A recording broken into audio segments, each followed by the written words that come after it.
오늘 이 저녁 시간 함께 읽을 하나님의 말씀 전도서 4장 13절에서 16절까지의 말씀입니다. 전도서 4장 13절에서 16절까지의 말씀 여러분들을 대표해 제가 읽도록 하겠습니다. 전도서 4장 13절 말씀부터 읽도록 하겠습니다. 가난하여도 지혜로운 젊은이가 늙고 둔하여 경고를 더 받을 줄 모르는 왕보다 나으니 그는 자기의 나라에서 가난하게 태어났을지라도 감옥에서 나와 왕이 되었음이니라. 내가 본즉 해 아래에서 다니는 인생들이 왕의 다음 자리에 있다가 왕을 대신하여 일어난 젊은이와 함께 있고 그의 치리를 받는 모든 백성들이 무수하였을지라도 후에 오는 자들은 그를 기뻐하지 아니하리니 이것도 헛되어 바람을 잡는 것이로다. 아멘. 오늘 이 시간 우리는 지혜가 진리인가? 라는 제목을 가지고 오늘 우리가 읽은 하나님의 말씀 함께 나누는 시간 갖도록 하겠습니다.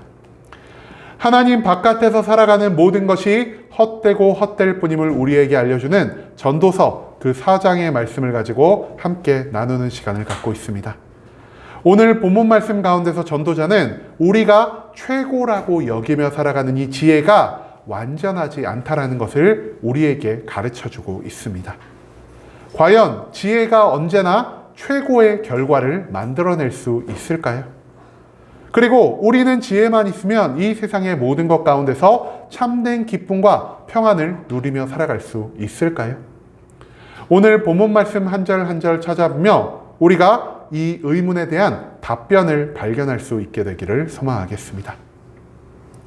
먼저 오늘 본문 13절 말씀에서 성경은 이렇게 기록하고 있습니다.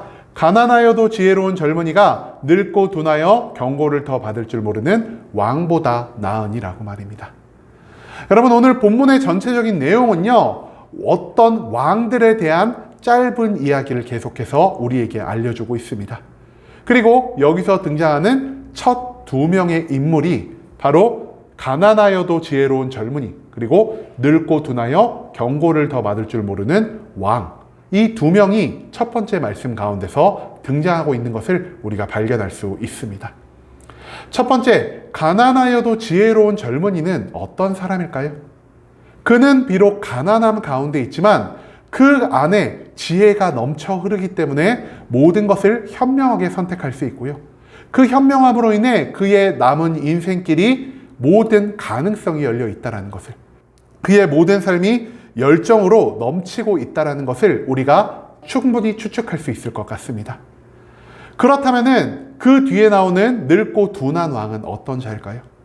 왕은 무엇보다 이 세상에서 가장 지위가 높은 자라 할 수 있겠습니다.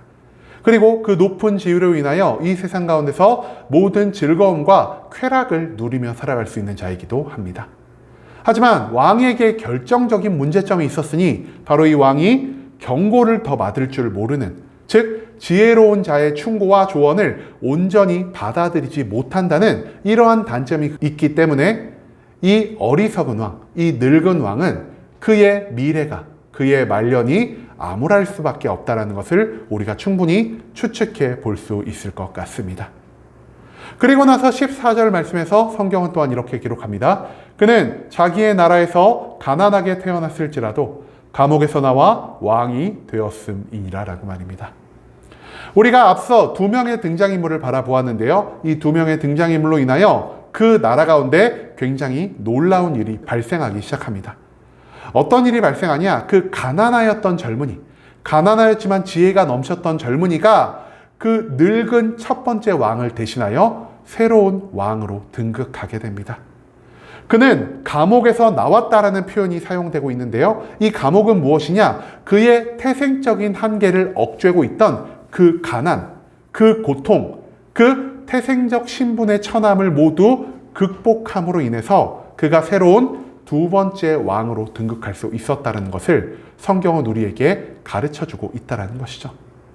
그런데 왜 이 젊은 청년이 왕이 될 수 있었고 늙은 왕은 그 왕의 자리에서 내려올 수밖에 없었을까요? 청년과 왕의 미래를 결정했던 그 결정적인 요소가 무엇이었을까요? 오늘 성경은요, 바로 그 모든 인생의 마지막을 결정하는 것이 지혜라는 것을 우리에게 알려주고 있습니다.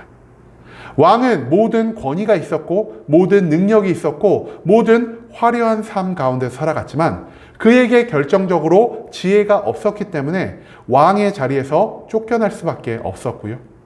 가난했지만 지혜로운 젊은이는 그 가운데 지혜가 있었기 때문에 모든 역경을, 모든 한계를 극복함으로 인해 그 나라의 두 번째 왕으로 등극할 수 있었다는 것을 오늘 본문 말씀은 우리에게 가르쳐주고 있습니다. 즉, 우리가 익히 아는 것처럼 지혜로운 자가 이 세상에서 성공하고 이 세상에서 놀라운 일을 이룰 수 있다는 것. 그것을 우리가 오늘 본문의 13절과 14절 말씀을 통해서 찾아볼 수가 있다는 것이죠. 그런데 15절 말씀에서는 또 다른 이야기가 시작되는 것을 우리가 성경 말씀을 통해서 발견할 수가 있습니다. 오늘 본문의 15절 말씀에서 성경은 이렇게 기록합니다. 내가 본즉 해 아래에서 다니는 인생들이 왕의 다음 자리에 있다가 왕을 대신하여 일어난 젊은이들과 함께 있고라고 말을 합니다. 그리고 16절 전반부에서 성경은 또한 이렇게 기록합니다. 그의 치리를 받는 모든 백성들이 무수하였을지라도 라고 말입니다. 여러분, 이 15절 말씀에서 우리는요, 두 번째로 왕이 되었던 그 사람, 가난하였지만 지혜가 있음으로 인해 왕이 되었던 사람이 결국 수명을 이기지 못하고 죽음을 맞이하였다는 것을 발견할 수가 있습니다. 두 번째 왕이 죽음을 맞이하였고요. 그 두 번째 왕을 대신하여 또 다른 사람이 왕으로 세워지게 됩니다.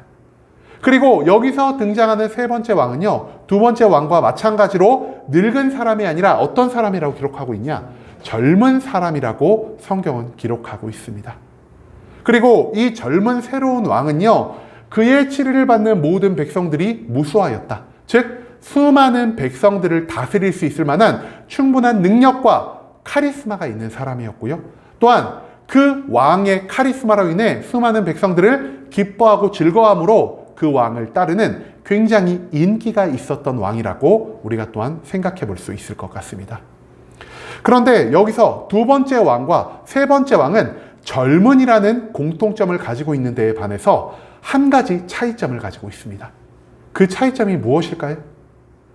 우리가 13절 말씀에서 두 번째 왕을 설명할 때 성경이 두 번째 왕을 어떻게 표현하고 있죠? 가난하여도 어떤 젊은이라고 표현하고 있죠? 지혜로운 젊은이라고 표현하고 있죠? 그런데 세 번째 왕을 표현할 때는 그 앞에 어떤 단어가 생략이 되었죠? 지혜롭다라는 단어가 등장하지 않는다라는 것입니다. 한마디로 세 번째로 왕이 되었던 이 젊은 사람은요, 두 번째 사람만큼 지혜롭지 않은 사람이었다는 것입니다. 평범한 사람이었음에도 불구하고, 지혜가 없음에도 불구하고 그는 그 나라의 세 번째 왕으로 등극할 수가 있었고요.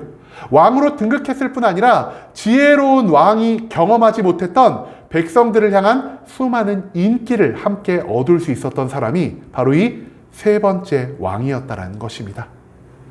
여기서 우리는 우리가 지난 시간 알고 있었던 그 무언가의 진리를 조금씩 깨트릴 수 있게 됩니다.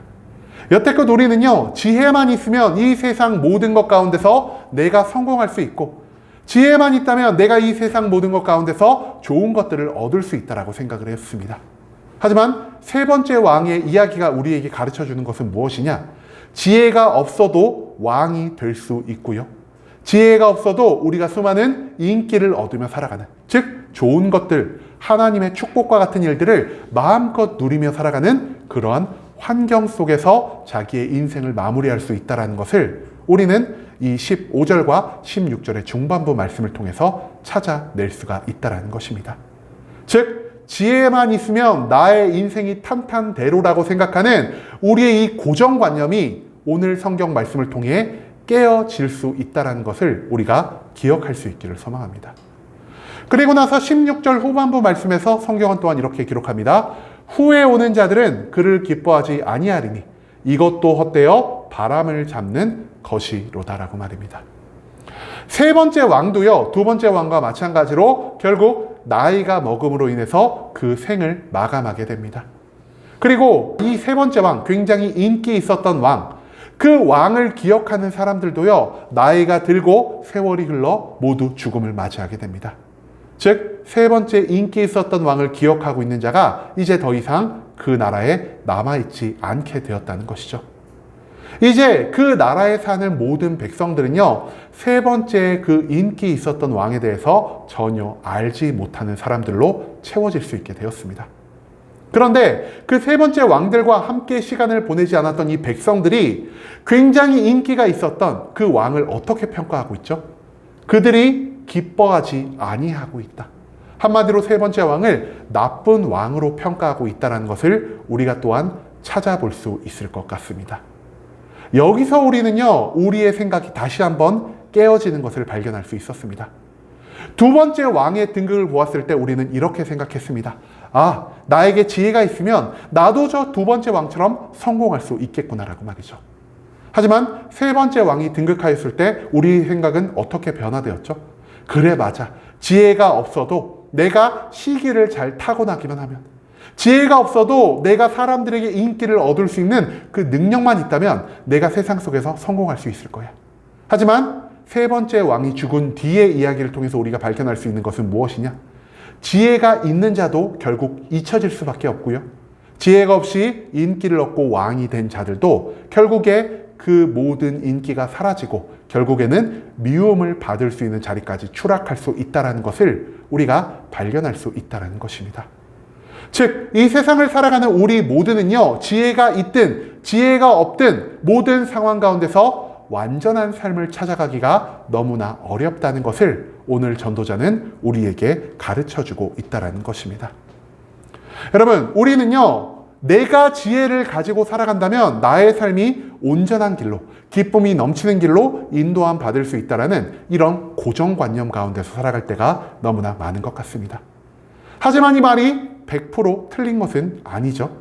우리가 두 번째 왕의 이야기를 바라본다면 지혜로운 자가 왕으로 등극할 수 있다는 것을 통해 지혜가 우리 삶에 분명 일정 부분에는 도움을 줄 수 있다는 것을 찾아볼 수가 있습니다. 하지만 세 번째 왕의 이야기, 그리고 그 후의 이야기를 통해서 우리가 찾아볼 수 있는 게 무엇이냐? 결국 지혜로운 자도 죽음을 맞이할 수밖에 없고, 지혜 없는 자가 지혜로운 왕보다 훨씬 더 많은 인기를 누릴 수 있으며, 하지만 그 인기조차 세월이 흘러가면 또 다른 사람들에게 있어서는 미움으로 변화될 수 있다는 것을 우리는 오늘 본문 말씀 가운데서 찾아낼 수가 있다는 것입니다.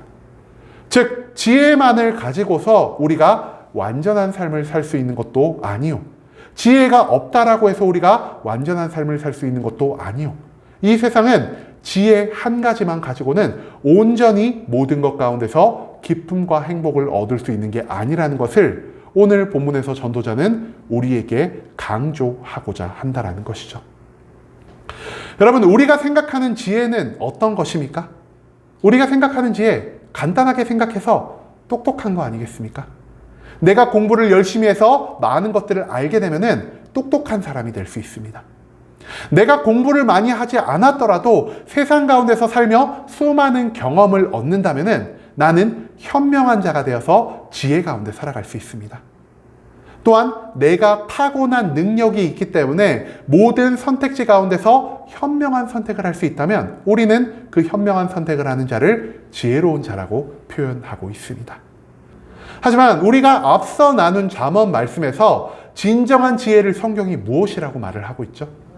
진정한 지혜는 단순히 똑똑해지는 것이 아니라, 많은 경험을 쌓아오는 것이 아니라, 내가 타고난 것으로 현명한 선택을 하는 것이 아니라 하나님을 경외하는 것이 지식의 근본이다라는 것을 성경은 우리에게 가르쳐 주고 있습니다.